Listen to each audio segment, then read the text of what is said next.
Head coach Corey Boyd from Tennessee Tech in the first season as the head coach, but after spending 14 seasons as an assistant coach, uh, your team was picked to finish first in the regular season this year, and that's coming off back-to-back OVC championships. But unfortunately, the last 2 years you've ended up falling into championship match. Coach, how does that motivate your squad going into this season?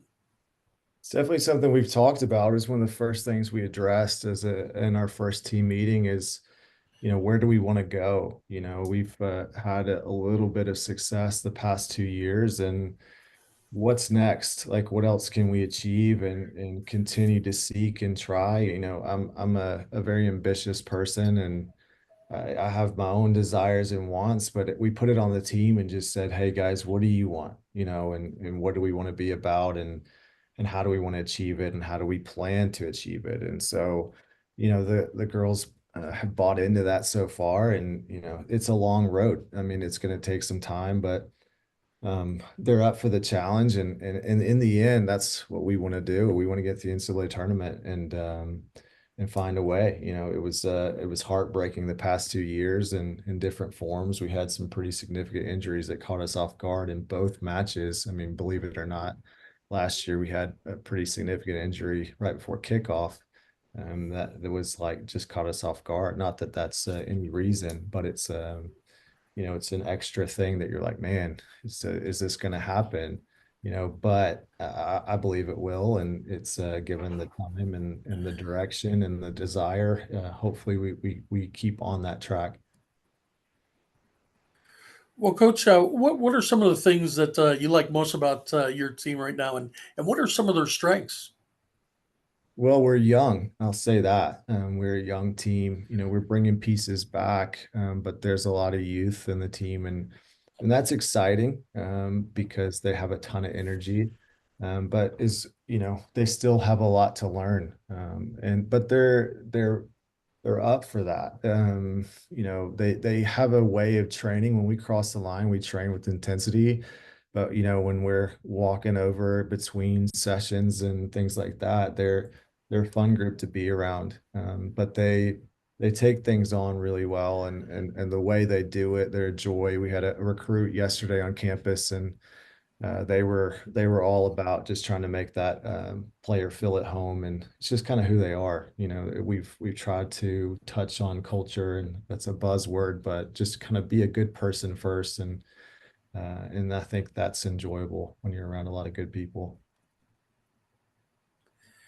Well, Coach, you returned the OVC Forward of the Year from last season, and Katie Tony. Uh, Talk a little bit about her and what she means to the program, and how she can help lead the way. Well, if I were to say anything about Katie, she would start blushing immediately. She's a very humble kid, and I don't think awards really matter to her. It's just who she is inside and out. She's going to train hard. She's taken things on her own out in sessions that we've worked on. She takes it out there with her own cones, and she's doing her own thing, trying to finish or trying to create just to make herself a better player. It's she's a really special kid in a multitude of ways, and she's a captain this year also, and we're excited about her leadership. And she's one of those that just shakes her head. You give her anything, and she's like, uh-huh, with a smile, and she's ready to go again. So those are invaluable players, invaluable people in your program. Well, obviously, Katie's one of the big pieces coming back, but you have others. Please tell us a little bit more about some of the other key components to your team, as well as maybe some newcomers that you have come in, or some people that you feel are key contributors, but might not get the headlines. First and foremost, I mean, individual awards are amazing. We love those, but it's not really all about that. It's about our group and what you said, those ones who don't get the recognition, the ones who do the things behind the scenes. And we try to talk about that a lot of, just it's everyone's. Even if you get an individual award, it's everyone's. But yeah, there are players I think returning that will definitely make an impact, and that I think the OVC will be excited to see returning and newcomers joining. Neve Renwick, who was freshman of the year last year, obviously, was all over the goal last year, trying to be a nuisance in many ways, but learning. Last year she was still learning her way, and this year she's a little more composed and came back really fit, ready to go, and it looks like she's in a good state mentally to kind of take on the next challenge. Maggie Conrad, goalkeeper for us, she's just consistent. Maggie, trains the same way she plays, and she's a level head. It's nice to have a goalkeeper with experience, another captain, and who just kind of she shows the way.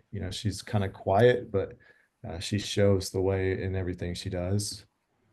Meredith Nye coming back. She's a four-time all conference player for us.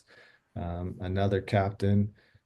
So there's a lot of great leadership that I think I've already named, and I think that's important for a team. But Mares doesn't get all the attention, and she does so much as a defensive midfielder that you just don't pay a whole lot of attention to. But if you really watched her, you could see how important she is.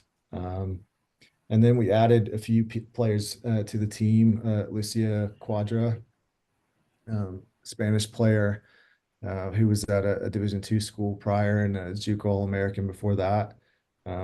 Really, really clean technical player on the ball, and I think she'll fit in really well to our system and adapt. And she's also got different experiences and mature kids, so I think she'll add a lot there. Allie Lee brought her back to the team. She was with us not last season, the season before, and Allie's just a relentless player, and helped us, win a trophy her first year here. So exciting players, and then there's a lot of young players too that will make an impact. I could keep going on about players. But it's the whole team. Well, Coach, sometimes it's hard to pinpoint the one thing, and I know that obviously it takes more than just one. But if there is one thing that you feel that your team needs to grab that title and head to the NCAA tournament, what would it be? I think we need to be really conscious of defending, defensive structure, and defend first before everything else. We had a lot of goal scorers last year and created a lot of opportunities, but we need to keep ourselves in games before we try to do all that also. So have a defensive first mentality, and just be tough, be really tough on and off the field in everything we do to give us the best chance to kind of repeat. As a new head coach, obviously I've been here a while. It's different when you're stepping up into and you put pressures on yourself to want to kind of keep the thing going. So you don't want to be the one to kind of let things slip. So I have a pretty high standard of myself and the team, and I want us to be tough, really tough to play against, and that's going to take time. Well, Coach, about ready to start the season, and obviously you'd like to try and put together a non-conference schedule that helps you for conference play. But taking a look at yours, I see teams like Sanford and St. Mary's out of California, Mississippi State, Columbia, Chattanooga, South Alabama, Furman. This is a loaded preseason schedule. Kind of talk about going about putting that together as well as again helping you for the regular season. Yeah, I mean, if you were to go back historically and look at our schedules the prior 2 years as well, I was like, Steve, you're making our lives difficult here by setting up a schedule that's a challenge. But the girls took it on in the past 2 years, and it's tough. The non-conference is a real challenge, but we like to think it's prepared us well for once conference rolls around and we're battle tested and different facets, and work on defensive stuff, and you can kind of be behind the ball a little bit, get organized, and then slowly start to kind of tack on what you want to do with the ball in possession and how you want to get at teams. And so by that, hopefully that last, non-conference match against Furman on the 15th, that we have a pretty good idea of who we want to September 15th, who we want to be, and how we want to set up and how we want to prepare for the conference when that first game rolls around against Little Rock. Head coach Corey Boyd from Tennessee Tech, we appreciate your time today. And coach, we wish you the best of luck going into this season. Thank you guys so much. Appreciate it.